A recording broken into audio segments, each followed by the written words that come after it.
What's going on, people? We are Tottenham TV here. Just got an update video to bring to you again. But just before I start that, there's a couple of things I want to say. And the first one is about Justin Edinburgh. So today marks the year since his passing. And I just wanted to say that our thoughts are still with him and his family and everyone connected with him. Tottenham legends are never forgotten, and he most definitely is one. So rest in peace, Justin Edinburgh. Our thoughts are still with you 1 year on. Moving on, I want to say a big thank you to everyone out there who sent me through birthday wishes yesterday. I was most definitely feeling the love from all of you out there yesterday, so thank you very much for that.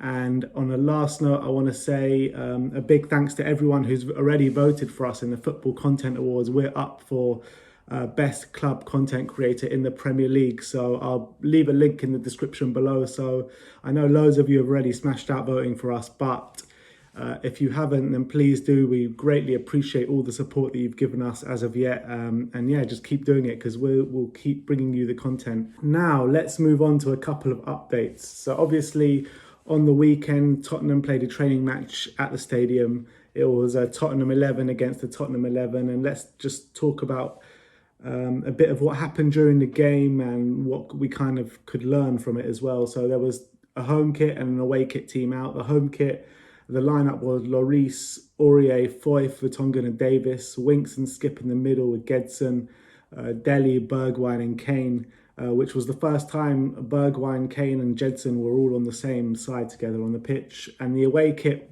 team were Vorm in goal, which was interesting. Gazaniga wasn't playing. Marsh at right back with Alderweireld, Dyer and Sessegnon, Harvey White and Ndombele and Sissoko in the middle with Lucas, Lamela and Son. The players that missed out, Sanchez, Lo Celso, Tanganga and Gazaniga, is believed that it could be due to knocks or not up to like the fitness levels of the squad as of yet. So it remains to be seen who this player, this mystery player is who's out with the COVID, but we'll see what happens with that one. But then later reports have stated that Gio Lo Celso could be out for up to 6 weeks. But then Football London is saying that it's just a minor knock. So we're going to have to wait for the official word on Tottenham for that one. But during the game, we don't know actually what the final score was, but Tottenham did release a few highlights and it showed an Ndombele goal and a Dele goal. The Ndombele goal was absolute class. He sold Juan Foyth down the river completely and with a lovely, lovely finish. The Dele goal, Aurier got the ball on the right-hand side with a David Beckham-esque cross and Dele headed it in at the far post.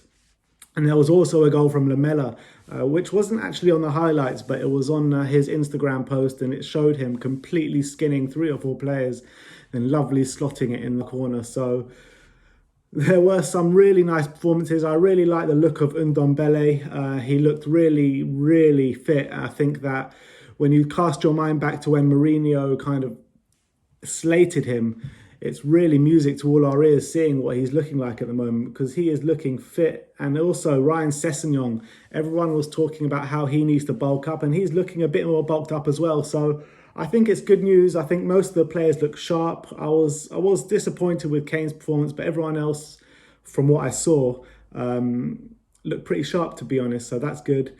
Now let's move on. Premier League teams can face each other in friendlies if they've played each other twice this season and if they're in a 90-minute travel distance with each other. So Tottenham have arranged a friendly with Norwich for Friday night. The venue is not confirmed yet, so it could be either at the Tottenham Stadium, Carrow Road, or it could even be at Hotspur Way. So keep your eyes peeled for that one. We've already played them 3 times this season.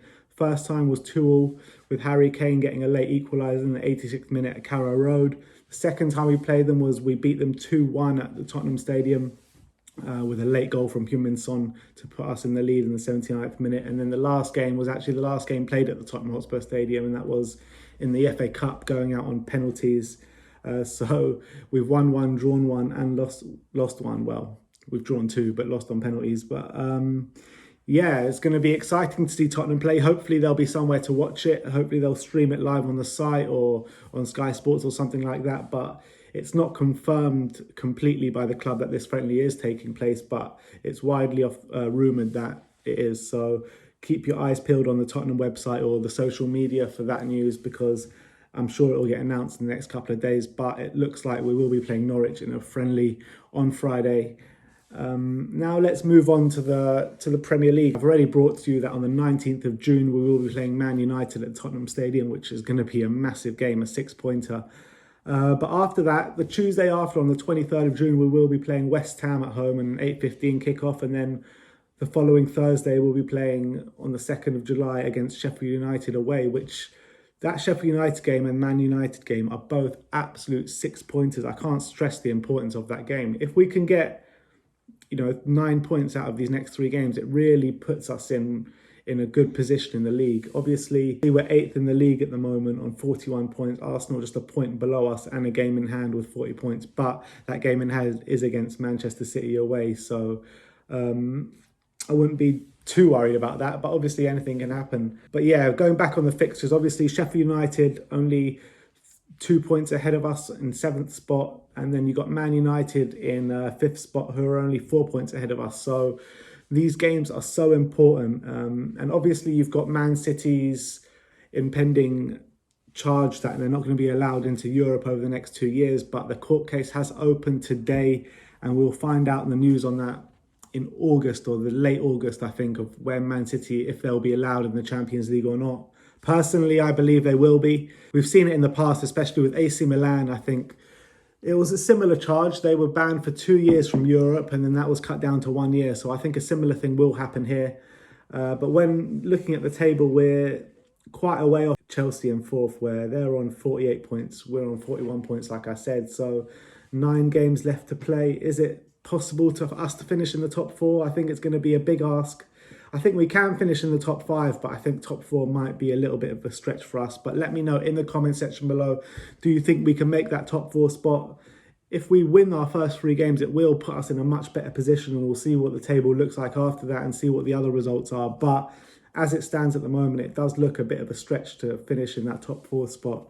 But yeah, that's kind of my update I'll bring you today. Let me know in the comment section below if you think top 4 is a bit of a stretch for us.